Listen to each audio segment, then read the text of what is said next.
Nós vamos falar agora um pouquinho sobre os espelhos parabólicos. Quando são necessárias imagens aí de alta precisão, nós usamos, na verdade, os espelhos côncavos parabólicos, que tem a superfície construída com base em uma figura geométrica, né, o paraboloide, que é essa imagem que aparece aqui ao lado. Olha, isso aqui é uma figura aqui, uma representação de uma forma geométrica chamada paraboloide. Então, esses espelhos parabólicos, eles são baseados nessa figura. São exemplos de espelhos parabólicos aí, os faróis dos carros. Então, dentro de um farol, a luz emitida pela lâmpada incide sobre um espelho parabólico côncavo e é refletida, de modo que os raios luminosos se propaguem na mesma direção, bem direcionados aí. E aí, com isso, eu tenho uma iluminação mais intensa, como mostra aqui nessa imagem, olha. Então, eu tenho aqui a lâmpada refletindo aqui os raios luminosos para um espelho aqui, olha, parabólico aqui no farol. E esses raios aqui são, então, refletidos de forma mais intensa, de forma mais eficiente também. Nós temos também os fogões solares, olha só que interessante. São fogões que usam a luz do sol para aquecer ou cozinhar alimentos. Nesses fogões, os raios solares são refletidos por um espelho parabólico côncavo e vão se concentrar aqui, olha, como nessa imagem, em um ponto à frente do espelho.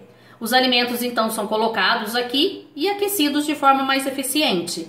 Tá? Aqui também, olha, nós temos aqui um outro modelo aqui de um espelho, de um fogão alimentado por energia solar. Nós temos também, gente, os geradores de energia solar.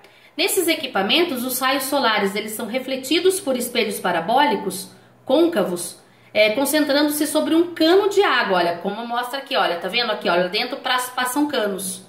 A água, então, ela vai ser aquecida e vai se transformar em vapor, que pode movimentar uma turbina responsável por acionar um gerador de energia elétrica. Então, é bem interessante. Olha só aqui do lado também, olha. Então, aqui, olha, o cano, a água evapora, o vapor de água vai mover esses geradores. Nós temos também os telescópios, Em certos modelos de telescópios gigantescos, espelhos aí, parabólicos, são usados para concentrar a radiação eletromagnética, que é uma luz visível, e outros tipos de raios aí, que vem do espaço, permitindo o estudo, então, de corpos celestes que se encontram distantes. Essa tecnologia ela é utilizada em telescópios espaciais lançados no espaço. Então, olha aqui, um modelo, de um espelho côncavo, parabólico, que acaba concentrando, então, essa radiação eletromagnética aqui para os telescópios. Ampliar ou reduzir com lentes. Vamos entender um pouquinho melhor isso daqui. Vocês já brincaram com uma lupa ou com uma luneta? Ou já tiveram a curiosidade de saber como funciona o olho mágico? Aquele espelhinho que tem nas portas de algumas casas, principalmente em casas mais antigas? Ou então, vocês já utilizaram binóculos para observar qualquer objeto que esteja distante de vocês? Então, a lupa, a luneta, o olho mágico, o binóculo são exemplos de objetos constituídos por lentes. As lentes, gente, elas são instrumentos feitos de um material transparente que pode ser atravessado pelos raios luminosos. Elas causam esse desvio de luz por um mecanismo chamado refração. Na aula passada, nós vimos a reflexão.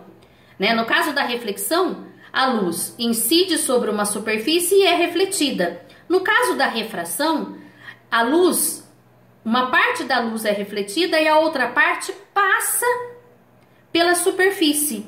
E quando ela passa por essa superfície, ela é desviada, tá? Então, esse é o fenômeno da refração.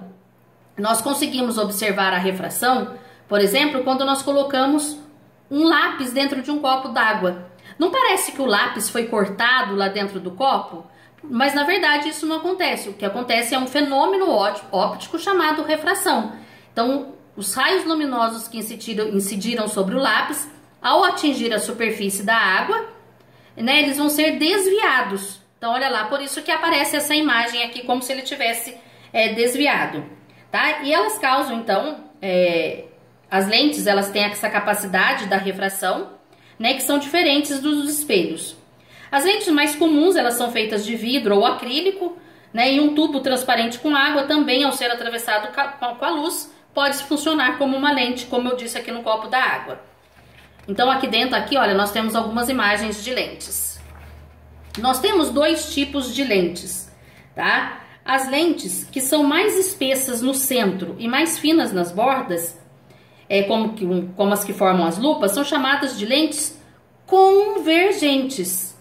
Caso haja uma captação de luz, né, que atravessa uma dessas lentes, nós vamos ver que essa luz ela vai convergir para um único ponto, ou seja, ela vai se concentrar em um único local.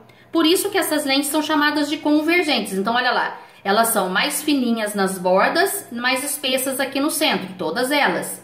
E olha aqui, quando o feixe de luz incide sobre elas, ele vai convergir para um único ponto, tá? Diferente das lentes divergentes. As lentes divergentes, olha lá, elas são mais espessas nas bordas e mais finas aqui no centro.